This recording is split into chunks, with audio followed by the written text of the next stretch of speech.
that in open circuit the terminal voltage and the EMF of the battery becomes equal. तो open circuit के case के अंदर जो terminal voltage और EMF है बैटरी का वो दोनों आपस में क्या हो जाते हैं, इक्वल हो जाते हैं. तो here we discuss about the three cases when the charging, discharging and the open circuit case. Okay, now next case, if the circuit is short, circuit short है, अगर शॉर्ट सर्किट है तो शॉर्ट सर्किट के case में क्या होता है. तो इन case of short circuit, in case of short circuit, अब अगर हम शॉर्ट सर्किट का कोई केस ले लेते हैं तो शॉर्ट सर्किट के केस में जो लोड रेजिस्टेंस होता है वो जीरो हो जाता है आपका. और जब लोड रेजिस्टेंस जीरो हो जाएगा तो I equals to epsilon upon R plus R, then I equals to epsilon by R. तो ये फॉर्मूला बनता है जब आपका सर्किट क्या रहता है, शॉर्ट रहता है. तो उस कंडीशन में हम इस फॉर्मूले को काम में लेते हैं. ठीक है, in case of short circuit. Okay, now the expression of internal resistance. अब हम इंटरनल रेजिस्टेंस का एक्सप्रेशन फाइंड आउट कर रहे हैं. तो एक्सप्रेशन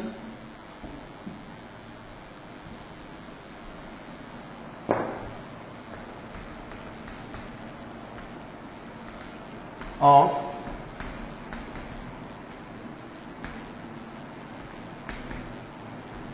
इंटरनल रेजिस्टेंस. ओके, तो expression of internal resistance, we know that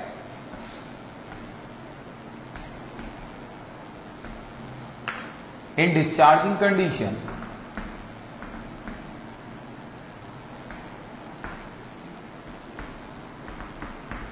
तो डिस्चार्जिंग कंडीशन में क्या होगा, V equals to epsilon minus I R, then I R equals to epsilon minus V, then R equals to epsilon minus V by I. By Ohm's law I equals to V by R, then small r equals to this one. So this is the formula of the internal resistance which we obtain by the discharging condition. Okay, तो इसको हम चाहें तो हम इसको थोड़ा सा और फॉर्मेट कर सकते हैं. V से डिवाइड किया हमने इसको, then epsilon bye V minus 1 into R. So this is the formula of the internal resistance. Got it? Okay. तो ये हमने सेल से रिलेटेड जितने भी टॉपिक्स थे वो हम लोगों ने क्लियर किए हैं. और डेफिनेटली यहाँ से हमें एक क्वेश्चन मिलता है सेल से. तो ये क्वेश्चन इंपॉर्टेंट है जो सेल से हमें मिलता है यहाँ पर, कि सेल का ईएमएफ क्या है, इंटरनल रेजिस्टेंस क्या है. तो ये हमें यहाँ से एक इंपॉर्टेंट टॉपिक हमें गेन होता है यहाँ से, और एक इंपॉर्टेंट क्वेश्चन हमें फाइंड आउट होता है. Okay, now we discuss about the combination of cells. Combination of cells. Okay, तो combinations of cell वही वापस चीज की according to the requirement of the circuit we use the combination of cell. और combination of cell की बात करते हैं तो जैसे हम एक जनरल बैटरी का एग्जांपल लेते हैं तो बैटरी के अंदर सेल कैसे डले हुए होते हैं, देखा है आपने, एक के पीछे एक. यानी सेल का जो ऊपर वाला कैप होता है वो पॉजिटिव टर्मिनल की तरह काम करता है, नीचे वाला जो बैक होता है वो नेगेटिव होता है, फिर उससे टच होता है पॉजिटिव, फिर नेगेटिव. तो इस तरह से ये जो कॉम्बिनेशन है, यानी एक सेल का नेगेटिव दूसरे के पॉजिटिव से अगर कनेक्टेड है तो इसको हम कहते हैं series combination. And when the all positive terminals of all cells are connected to a one terminal and all negative terminals of all cells are connected to the another terminal, then this combination is called the parallel combination. Okay, तो here we discuss about the two combination, series combination and parallel combination. तो first one हम लेते हैं यहाँ पर combination of cell में, this one is the series combination.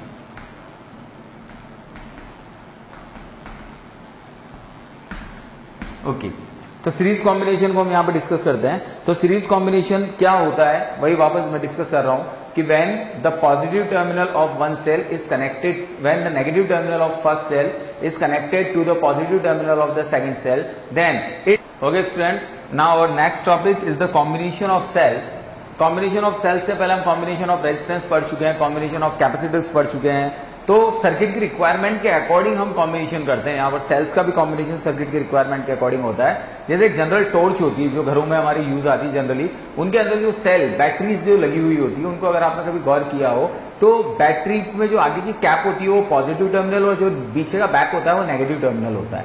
तो पीछे के बैक से सेकंड सेल का आगे वाला जो कैप होता है वो टच होता है, that mean negative to positive आपस में कनेक्टेड होते हैं। तो ये जो कॉम्बिनेशन होता है, this combination is the series combination, यानी the combination in which the negative terminal of first cell is connected to the positive terminal of the second cell is called the series combination.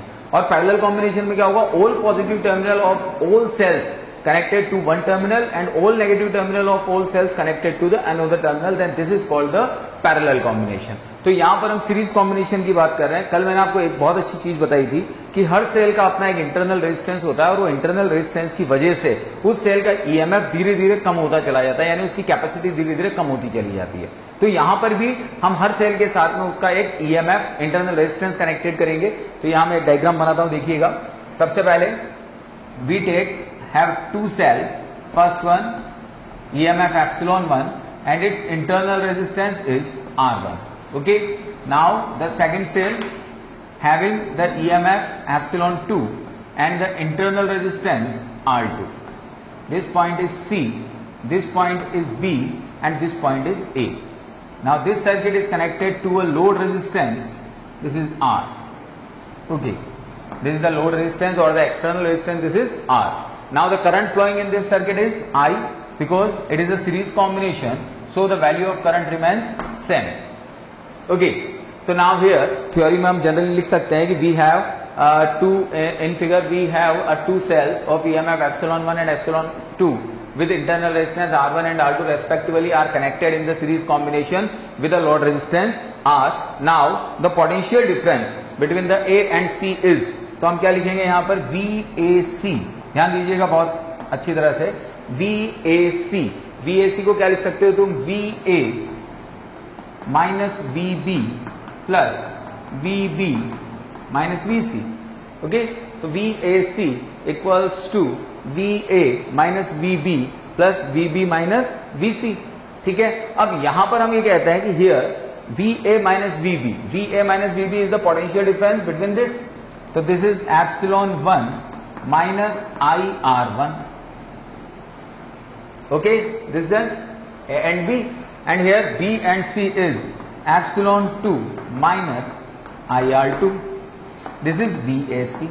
Now this VAC arm and this arm is parallel and potential remains same in parallel combination. You know very well.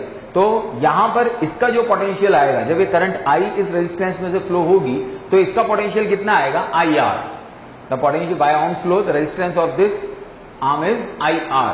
तो therefore VAC जो upper arm है इसका resistance किसके equal हो गया, IR के। Okay, तो इसको इक्वेशन फर्स्ट दे देते हैं, इसको इक्वेशन सेकंड दे देते हैं। तो by 1 and 2 IR equals to epsilon minus IR1 plus epsilon 2 minus IR2।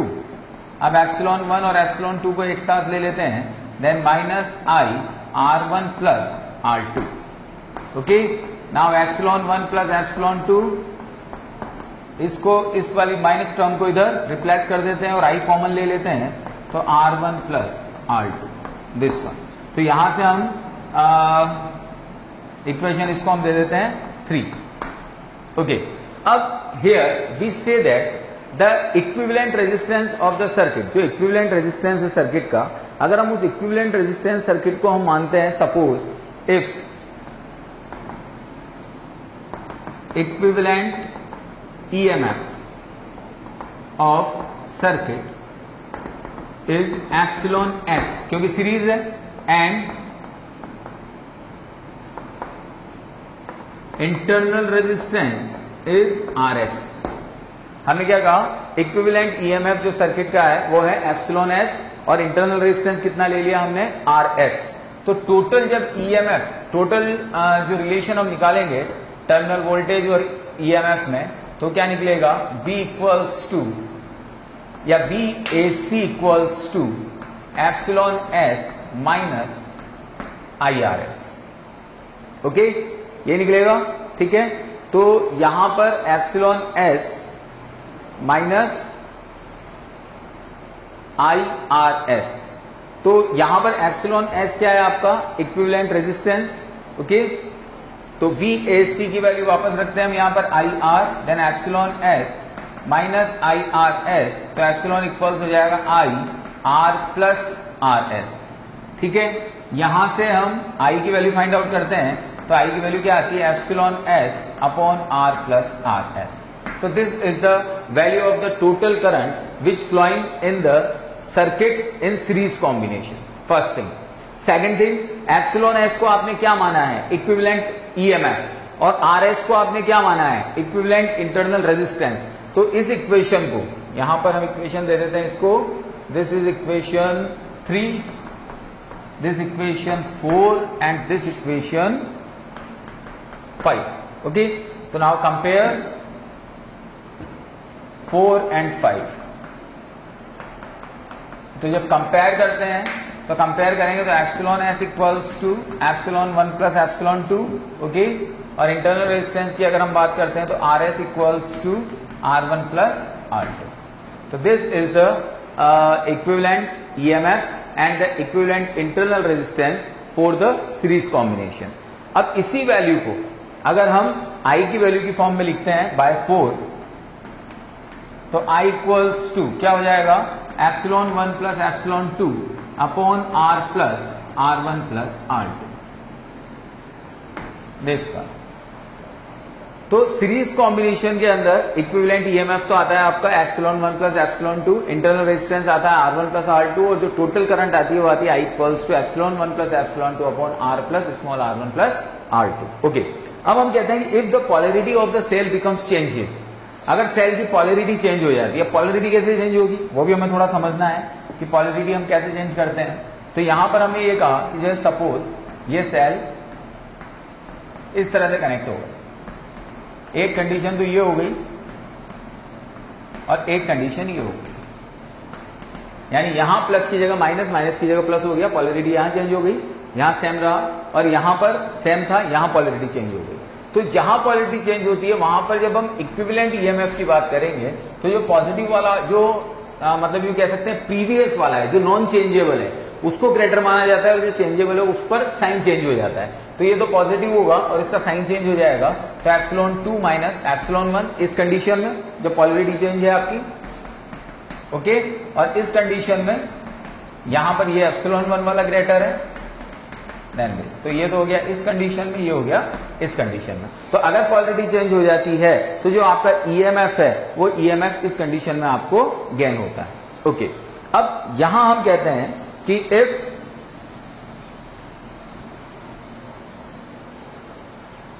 n cells of equal EMF and internal resistances are connected in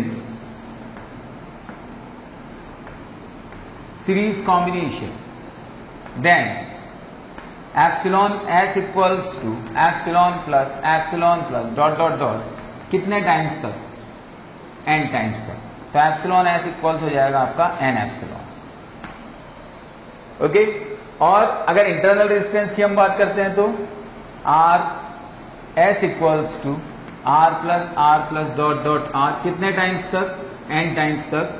तो आर एस इक्वल्स टू हो जाएगा N R, okay. तो यहां पर जब हम वापस करंट I फाइंड आउट करते हैं तो करंट का फॉर्मूला क्या है मेरे पास में, epsilon S plus upon R plus R S. तो एप्सिलॉन एस की वैल्यू तो क्या है N epsilon, then R plus N R. This is the another formula when the n cells of equal EMF and equal internal resistances are connected in the series combination, then we got this formula. Got it? Okay. अब here आपका जो external resistance है, जो capital R है, अगर वो internal resistance से बहुत ज्यादा बड़ा है, यानी if R is very very greater then small r, तो हम स्मॉल r को R के कंपैरिजन में क्या मान लेते हैं, नेग्लिजिबल। तो जब यहां पर इस कंडीशन में हम लिखते हैं if R is very very greater then small r, then R becomes negligible. तो जैसे R negligible हुआ तो n एप्सिलॉन अपॉन R ये हो जाएगा. ओके, इसके बाद में अगर हम कहते हैं कि if R is very very greater than R तो R नेग्लिजिबल हो जाएगा. अगर R नेग्लिजिबल हो गया तो I equals to n epsilon upon n R. तो I इक्वल्स टू क्या आ जाएगा, एप्सिलॉन बाय R. तो कुछ इस तरह से, sorry n R, this is R. तो कुछ इस तरह से इंपॉर्टेंट फैक्ट्स हैं जिन इंपॉर्टेंट फैक्ट्स के बेसिस पे हम लोग सीरीज कॉम्बिनेशन की प्रॉपर्टीज को स्टडी कर सकते हैं. तो series combination, the combination in which the negative terminal of the first cell is connected to the positive terminal of the second cell and so on, and their equivalent EMF epsilon s equals to the sum of the individual EMF, and the equivalent internal resistance is equals to the sum of the individual internal resistances in series combination. Okay, now our next topic is the parallel combination. So I tell you in our previous video, in our previous classes, that in parallel combination the whole first terminals are connected to a one point and the whole last terminals are connected to the another point. Similar phenomena work here, but यहाँ पर थोड़ा सा changes क्या आएगा कि हमारा हर cell एक internal resistance को लिए हुए होगा, जो मैं बार बार आपको बता रहा हूँ कि हर सेल के साथ में उसका इंटरनल रेजिस्टेंस इंक्लूडेड होता है. तो उसे हम इंटरनली शो ना करके थोड़ा सा उससे बाहर शो कर देते हैं, तो उसमें कोई ऐसा कोई बड़ी बात नहीं है. तो यहाँ पर हम टू सेल्स लेते हैं. Here we have a two cell. First one EMF epsilon 1 and the another is the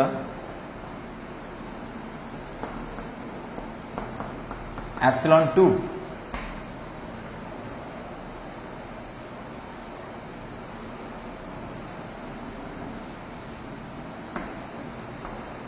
And the load resistance is capital R. Okay. Now the current flowing by it is I1, the current flowing by it is I2, then total current meet at point A and max the current I. That is I की value क्या होगी यहाँ पर, I1 plus I2. Okay. Now this current flowing just like this, and here I, and this I again divided into the I1 and I2. So in our theory we say that we have a two cell of EMF epsilon 1 and epsilon 2 and internal resistance R1 and R2 respectively are connected in the parallel combination, and the external load resistance capital R connected with it. Okay. So now the total current in circuit I equals to I1 plus I2. This is the total current in the circuit. Okay. Now I1 now V equals, अब upper arm में देखेंगे सबसे पहले. In upper arm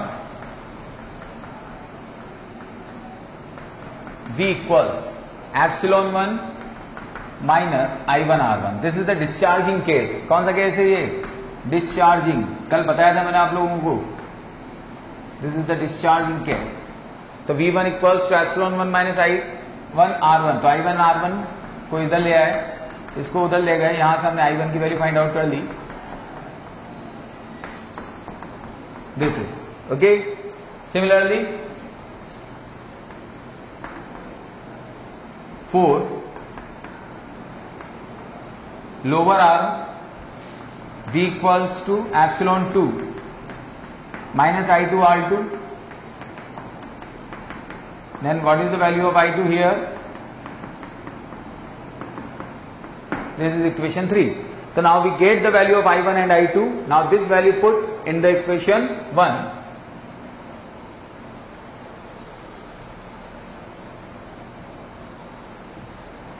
So put 2 and 3 in 1. तो 2 and 3 की value को हम 1 में पुट कर देते हैं. Then I equals to plus this one. Got it.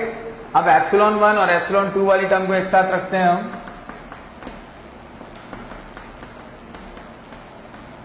ठीक है, और यहां पे जो आपकी माइनस बी कॉमन ले लेते हैं और इस टर्म को एक साथ कर देते हैं,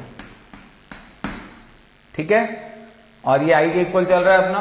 ओके, नाउ इसको सॉल्व आउट करते हैं, एलसीएम लेते हैं यहां, दिस इज R1 R2, यहां पे हम एलसीएम लेते हैं R1 R2,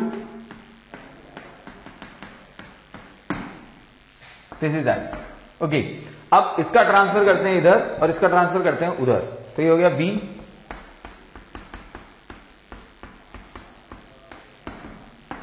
epsilon 1 R2 upon R1 R2 minus I.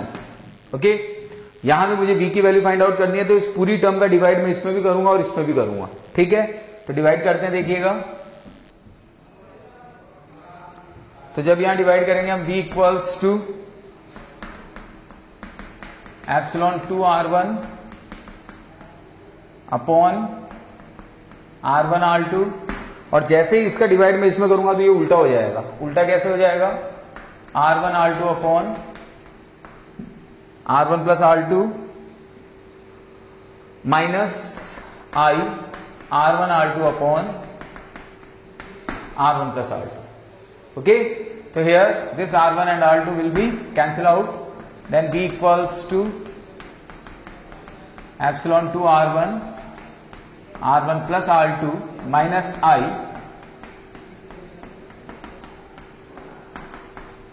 this one। Okay, तो ये इक्वेशन हमारे पास में फाइंड आउट हुई पोटेंशियल डिफरेंस की, जो दोनों आर्म्स का सेम रहेगा क्योंकि पैरेलल कॉम्बिनेशन है, ठीक है। तो हम लिखते हैं इफ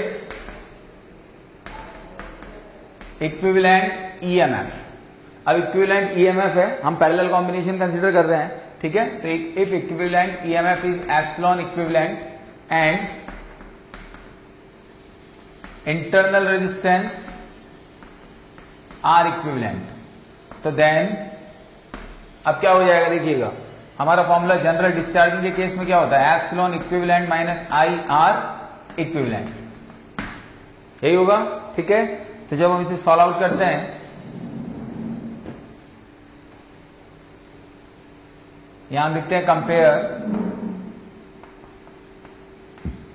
इक्वेशन 4 and 5, तो 4 और 5 को जब कंपेयर करते हैं तो epsilon equivalent equals to epsilon 1 R2 epsilon 2 R1 upon R1 plus R2, okay, and R equivalent equals to R1 R2 upon R1 plus R2। तो ये आपका पैरेलल कॉम्बिनेशन के अंदर इक्विवेलेंट ईएमएफ आ गया, epsilon equivalent is this and R equivalent is this.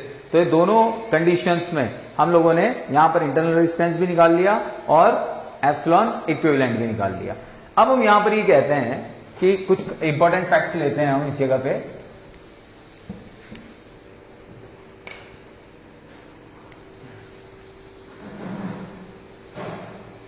In important facts, we say if n cells are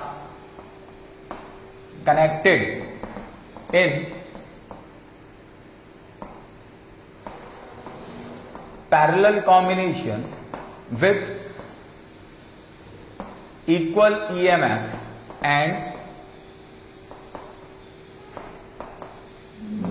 internal resistance, then तो epsilon 1 equals epsilon 2 equals dot dot dot N time epsilon ले लेते हैं, या N epsilon equals to क्या ले लिया मैंने, simple epsilon, ठीक है, इसको हमने एप्सिलॉन के इक्वल ले लिया, ठीक है।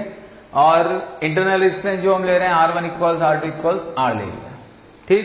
तो जब हम एप्सिलॉन इक्विवेलेंट निकालेंगे, एन सेल्स रहने देते हैं, इफ 2 सेल्स कर देते हैं इसको, है ना। तो अब जब यहां पर हम एप्सिलॉन इक्विवेलेंट निकालेंगे तो एप्सिलॉन 1 के प्लेस पे भी एप्सिलॉन आएगा, एप्सिलॉन 2 के प्लेस पे भी एप्सिलॉन आएगा, R1 के प्लेस पे R आएगा, R2 के प्लेस पे R आएगा। तो ये epsilon R plus epsilon R upon R plus R, that is 2 epsilon R upon 2R, that is epsilon equivalent equals to epsilon, simple. तो यानी जो इक्विवेलेंट ईएमएफ आया है पैरेलल कॉम्बिनेशन का, वो सिंगल सेल के ईएमएफ के इक्वल है। और ये हम बहुत अच्छी तरह से जानते हैं कि पैरेलल कॉम्बिनेशन के अंदर जो पोटेंशियल डिफरेंस होता है वो सेम होता है, उसके अंदर कोई भी चेंजेस नहीं आता है। ओके, अब यहां पर हम ये कहते हैं कि आर इक्विवेलेंट अगर हम लेते हैं तो आर इक्विवेलेंट क्या आएगा, तो R equivalent equals to R1 R2 upon R1 plus R2, दोनों सेम है, तो R स्क्वायर अपॉन 2R, तो R इक्विवेलेंट इक्वल्स क्या हो गया आपका R/2। तो इसका मतलब इक्विवेलेंट ईएमएफ तो नॉट चेंजेबल होता है, बट जो इंटरनल रेजिस्टेंस होता है वो अपने प्रीवियस का क्या हो जाता है, हाफ हो जाता है। ठीक है, अब हमने ये कहा कि मान लीजिए 2 सेल्स की जगह n सेल है, अगर 2 सेल्स की जगह n सेल है, 4n सेल्स, तो n सेल्स के लिए एप्सिलॉन इक्विवेलेंट तो एप्सिलॉन ही रहेगा, क्यों, क्योंकि पैरेलल कॉम्बिनेशन है। बट जब 2 सेल थे तो तुमने 2 से डिवाइड किया था, और जब n सेल होंगे तो किससे डिवाइड करोगे, n से, तो R/n। और जब इसका फॉर्मूला लिखोगे तुम, तो तुम्हारा फॉर्मूला क्या बनेगा, तुम्हारा फॉर्मूला लिख रहा हूं मैं R प्लस R इक्विवेलेंट, ठीक है, तो फॉर्मूला क्या बना, epsilon upon R plus R/n। तो ये तुम्हारा पैरेलल कॉम्बिनेशन में करंट आ गया, जो कहां से फ्लो हो रहा है, उस सर्किट के अंदर से फ्लो हो रहा है। तो this is the current in the parallel combination. Okay, now next topic is the electric power. It is a very simple topic, यानी कोई भी इलेक्ट्रिक डिवाइस कितना वर्क डन कर रहा है पर सेकेंड, वो उसकी इलेक्ट्रिक पावर कहलाती है। यानी the rate of work done by electric device is called the electric power, that is P equals to W by T। Okay, अगर मैं इसकी SI यूनिट की बात करता हूं, जूल पर सेकेंड, एंड डायमेंशन की अगर हम इसकी बात करते हैं तो m1L/T-3, this is the dimension of the power. Okay, if we multiply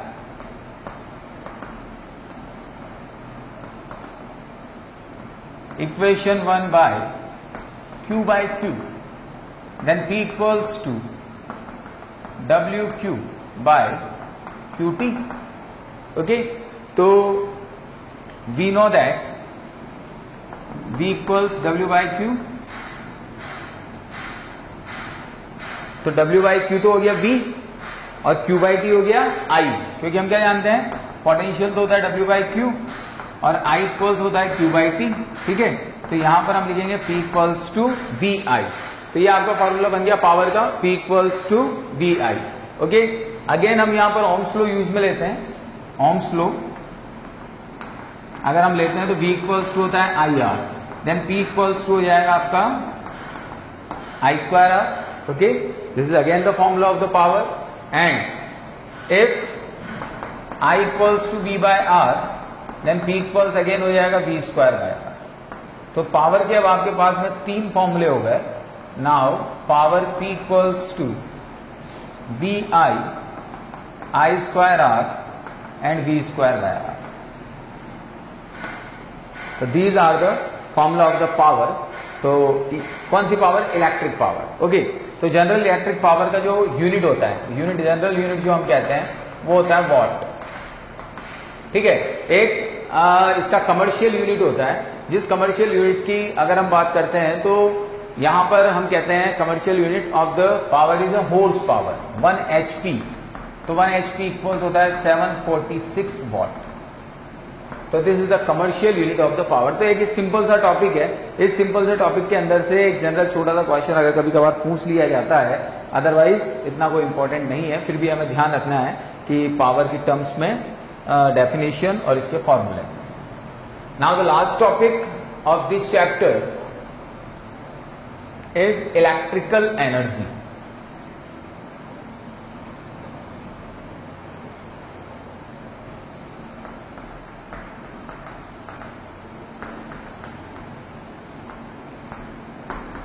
electrical energy. Okay, what is the electrical energy? हम ये कहते हैं किसी भी इलेक्ट्रिक सर्किट में जो बैटरी होती है, उस बैटरी का वर्क क्या होता है, करंट को सर्किट के अंदर फ्लो करवाना।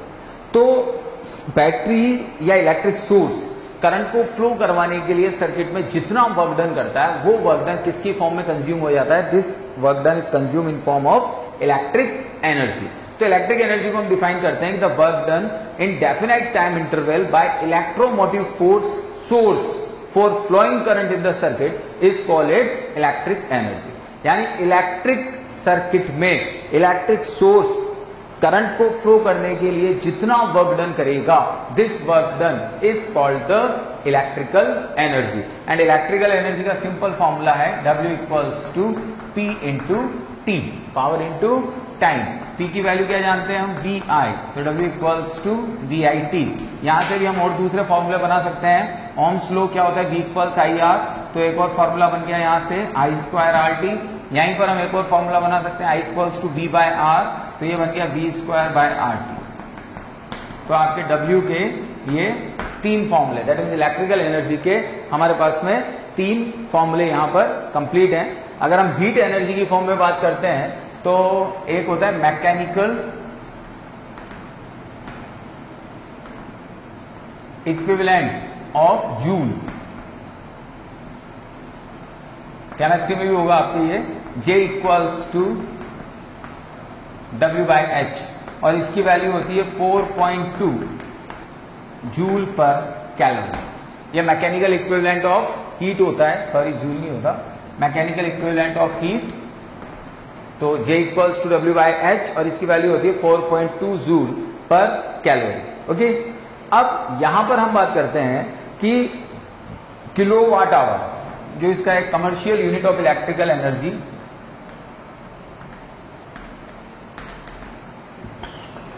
Commercial unit of electrical energy is kilowatt hour. Okay, तो 1 kilowatt hour equals 1 kilowatt, that is into hour, तो that is 36 into watt into second. इसको मैं 3.6 भी लिख सकता हूं, watt into second is joule. तो 1 किलोवाट आवर इक्वल्स हो गया मेरा 3.6 इंटू 10⁶ जूल, और इसको 1 यूनिट भी कहते हैं।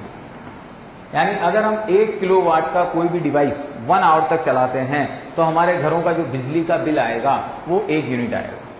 ठीक है, 1 किलोवाट आवर का डिवाइस, 1 किलोवाट का डिवाइस अगर हम 1 आवर तक वर्किंग प्रोसेस में लाते हैं तो 1 आवर तक वर्किंग करने पर जो हमारा यूनिट आएगा, बिजली का यूनिट आएगा, लाइट का बिल आएगा, वो 1 यूनिट आएगा। ओके, और नंबर ऑफ यूनिट निकालने का एक सिंपल सा फॉर्मूला भी है जो छोटी क्लासेस में भी आप लोगों ने पढ़ा होगा। अगर कई बार न्यूमेरिकल्स में नंबर ऑफ यूनिट्स पूछ ली जाती हैं तो नंबर ऑफ यूनिट कैसे निकालते हैं, तो उसका फॉर्मूला है पावर वॉट में, टाइम आवर में, और अपॉन 1000। तो ये आपका सिंपल फॉर्मूला है जिसकी हेल्प से आप क्या निकाल सकते हैं, नंबर ऑफ यूनिट। ओके, तो this chapter will be completed. Now I send you questions, books question, general question, you solve it, and जिन क्वेश्चंस में हमें डिफिकल्टी है उन्हें मुझसे आप डिस्कस कर सकते हैं या उन्हें लीव कर दें, उन्हें हम ऑफलाइन क्लासेस में और कंप्लीट करेंगे। Thank you.